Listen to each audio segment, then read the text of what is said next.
we were a little bit surprised because we know Ben Wallace so well. I mean, he's come to Kyiv on so many occasions. He's been at the forefront of the international coalition, international tank coalition for Ukraine. We kind of knew from the very start that this was some kind of misunderstanding because, if it came from somebody else, I don't know, from Mr. Orban from Hungary or from, I don't know, Donald Trump, now we wouldn't be surprised. But this, in a kind of nice way, we were surprised, and we knew that we will clear up this misunderstanding. And actually, this will have no impact whatsoever on our relationships with Ben Wallace personally, and of course with the United Kingdom, because I will repeat, we are grateful to the United Kingdom for being a true leader and being right there next to us, shoulder to shoulder. Yuriy, from your point of view, I mean, from what Jerome was saying there, it does strike me that it feels like a little bit too little, too late. Just give us your view of where things are in terms of what Ukraine needs and what it's being given.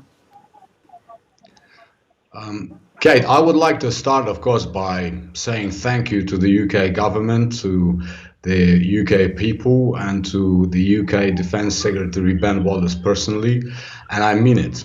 I mean it because United Kingdom has been one of the most unwavering supporters of Ukraine. Ben Wallace is a personal friend of our Minister of Defence, Alexei Reznikov, and I just want to make sure that your listeners understand that Ukraine is grateful to the United Kingdom. Ukraine is grateful to all our allies because we are fighting a war of survival, and in this fight we rely heavily on the support of our friends, so we are grateful. Now, as for the ammunition, of course, nobody expected, not us, not our allies, were expecting a war of this intensity and magnitude. Now, on a daily basis, there are tens of thousands of munitions used on the front lines. Now, the Russians, as you know, they are particularly relying on the artillery shelling. They are doing it not just on the front lines, they're shelling our peaceful cities. They are using even anti-aircraft missiles, like what they did last night in Kharkiv, the second largest Ukrainian city. They have used an S-300 anti-aircraft missile, which landed. And these missiles, mind you, they are designed in such a way that they're filled with thousands of smaller steel pieces of shrapnel. So when they land, of course, they kill indiscriminately. But luckily, the one that fell in Kharkiv yesterday didn't result in any casualties. So we, of course, welcome all the efforts of our allies to ramp up the production of ammunition.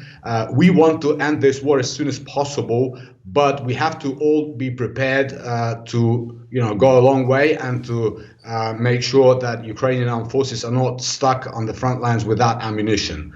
Now, we are doing all we can to resuscitate certain facilities in Ukraine that can help our defense industry base. We're also working closely with our Eastern European allies, Poland, Slovakia, other countries. So we're using their facilities, essentially sending our engineers to help them ramp up the production of even the Soviet-style ammunitions, even though, by and large, we are transforming our army. And when it comes to certain types of weapon systems, the majority by now is of NATO standard, and that actually includes the 155 caliber heavy artillery. Yeah.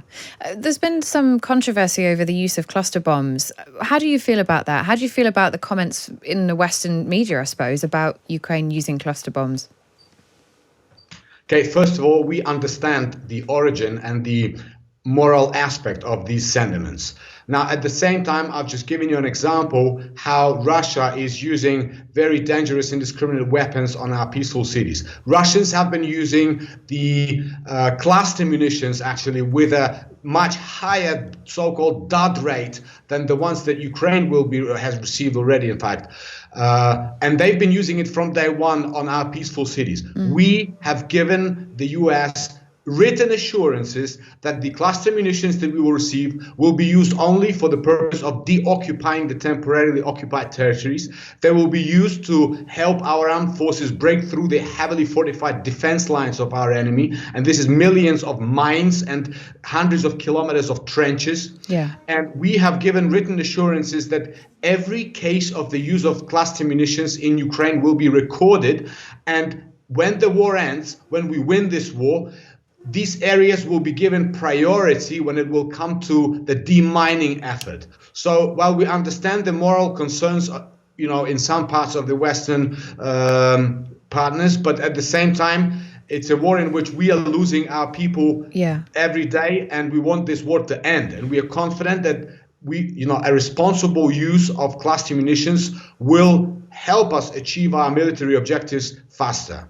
And Yuriy, just briefly before I let you both go, I was interested, you've obviously got clear kind of warm feelings towards Ben Wallace, the Defence Secretary who is standing aside. But he made some comments this week about Amazon. He said the UK isn't Amazon when it comes to delivering on, defence support for Ukraine.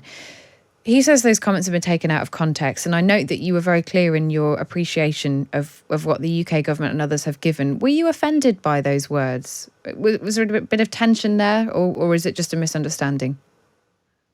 Kate, we were a little bit surprised because we know Ben Wallace so well. I mean, he's come to Kyiv on so many occasions. He's been at the forefront of the international tank coalition for Ukraine.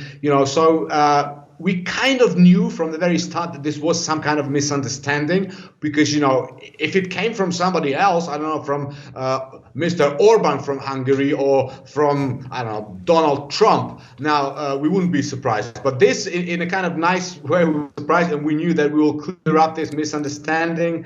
And actually, this will have no impact whatsoever on our relationships with Ben Wallace personally, and of course with the United Kingdom, because I will repeat, we are grateful to the United Kingdom for being a true leader and being right there next to us, shoulder to shoulder. Yuriy Sak, Jerome Starkey, thank you both very much for being with us. And you can get the latest analysis on the war in Ukraine over on the Times Radio YouTube channel anytime. Just go to YouTube and search Times Radio.